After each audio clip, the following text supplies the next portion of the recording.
నల్లమలలో అడవి దున్న ప్రత్యక్షమైంది. 150 సంవత్సరాల క్రితం అదృశ్యమైన అడవి దున్న మళ్లీ నల్లమలలో కనిపించింది. ఆత్మకూరు అటవీ డివిజన్ బైరుట్లీ రేంజ్లోకి వచ్చింది అడవి దున్న. 1870లో అదృశ్యమైన అడవి దున్న 150 ఏళ్ల తర్వాత మళ్లీ నల్లమల అడవిలో ప్రత్యక్షం కావటంపై సంభ్రమాశ్చర్యాలు వ్యక్తమవుతున్నాయి. వేల కిలోమీటర్లు దాటుకుని నల్లమలకు రావటం అద్భుతమని అటవీ అధికారులు చెప్పారు. అనుకోని అతిథి నల్లమలకు చేరటంపై అటవీ అధికారులు సంతోషం వ్యక్తం చేస్తున్నారు.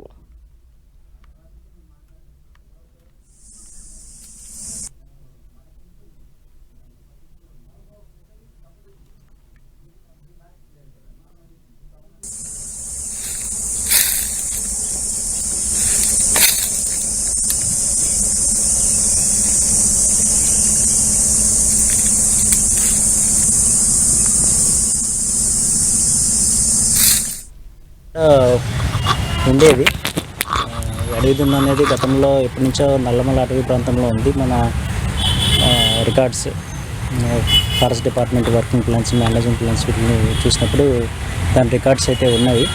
కాకపోతే కొన్ని అనుకోని కారణాల వల్ల అది అంతరించిపోయింది. అంటే మన అగ్రికల్చర్, హ్యాబిటేట్ డిస్ట్రక్షన్ ఇలాంటి వాటి వల్ల, అలాగే కొంత హంటింగ్ వరకు కూడా ఉండొచ్చు. అందువల్ల అవి అంతరించిపోయింది. గత 30-40 సంవత్సరాల్లో మేము కూడా ఎప్పుడు కూడా చూసిన దాఖలాలు అయితే లేవు. ఒకే ఒక్క ఇండివిజువల్ మనకి ఈ ప్రాంతంకి రావడం జరిగింది. మా ప్రతినిధి ప్రసాద్ అడిగి మరిన్ని డీటెయిల్స్ తెలుసుకుందాం. ప్రసాద్, 150 ఏళ్ల క్రితం ఉండేది అంటున్నారు, మళ్ళీ ఇప్పుడు కనిపించడం పట్ల అధికారులు ఏం చెప్తున్నారు? దాన్ని ఏ విధంగా అటవీలో నుండి మళ్ళీ వెళ్ళిపోకుండా సస్టైన్ చేయడానికి ఏం చేయాలనుకుంటున్నారు? ధనలక్ష్మి, ఒక నల్లమల అటవీ ప్రాంతంలో అడవి దున్న ప్రత్యక్షం కావడంతో జంతు ప్రేమికులు మాత్రం హర్షం వ్యక్తం చేస్తున్నారు. దాదాపు 150 సంవత్సరాల క్రితం అదృశ్యమైనటువంటి అడవి దున్న ఇప్పుడు నల్లమల ఫారెస్ట్ లోకి చేరుకోవడంతో ఫారెస్ట్ అధికారులు, అదేవిధంగా స్థానికులు, ప్రజలు హర్షం వ్యక్తం చేస్తున్న పరిస్థితి కనిపిస్తూ ఉంది. ఆత్మకూరు అటవీ డివిజన్ ప్రాంతంలోని బైరుట్ల రేంజ్ లో అడవి దున్న ఫారెస్ట్ అధికారులకు కనిపించడం జరిగింది. దాదాపు 1870 సంవత్సరాల క్రితం అదృశ్యమైనటువంటి అడవి దున్న 150 సంవత్సరాల తర్వాత నల్లమల అటవీ ప్రాంతంలో కనిపించడంతో మొత్తం హర్షం వ్యక్తం చేస్తున్నారు. అయితే గత 150 సంవత్సరాల క్రితం అడవి దున్నలు నల్లమల ఫారెస్ట్ లో ఉండేవి.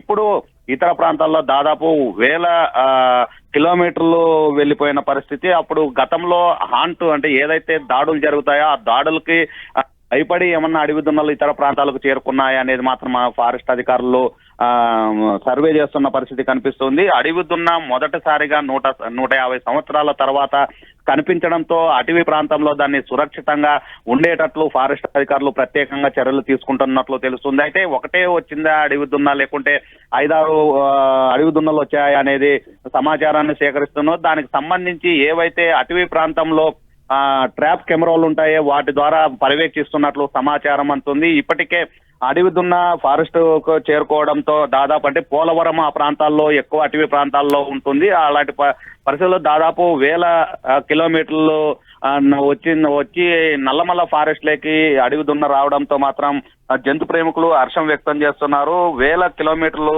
దాటుకొని నల్లమల ఫారెస్ట్ కు రావడంతో ఒక అద్భుతమైన విషయమని అటవీ అధికారులు చెబుతూ ఉన్నారు.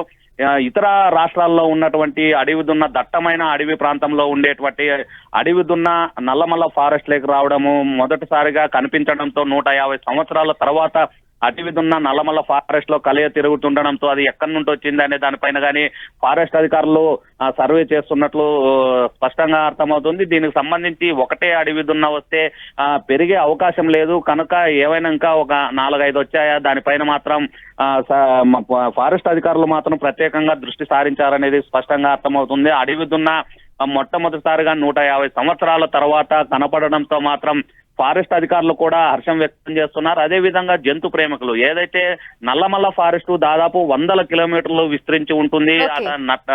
దట్టమైనటువంటి నల్లమల్ల అటవీ ప్రాంతంలో ఒక దున్న రావడం, ఆ దున్నతో పాటు ఇంకా మిగతా దున్నలు వస్తే పెరిగే అవకాశం ఉంది. అలాంటి పరిస్థితుల్లో ఈ నల్లమల్ల అటవీ ప్రాంతంలో ఏవైతే అడవి దున్నలు ఉన్నాయో పెరిగితే పర్యావరణ ప్రేమికులు కానీ హర్షం వ్యక్తం చేస్తున్నారు. పెరిగే అవకాశాలు ఉన్నాయనేది ఫారెస్ట్ అధికారులు చెప్తున్నారు. అయితే దీనికి సంబంధించి అడవి దున్న ఏ ప్రాంతం నుంచి వచ్చింది అనేది కానీ ఫారెస్ట్ అధికారులు ప్రత్యేకంగా దృష్టి సారించినారు. ఇంకా ఏమైనా వచ్చాయనేది ఆ సీసీ ఫుటేజ్ ద్వారా తెలుసుకునే ప్రయత్నం నల్లమల్ల ఫారెస్ట్ అధికారులు చేస్తున్న పరిస్థితి కనిపిస్తూ ఉంది. Thank you Prasad.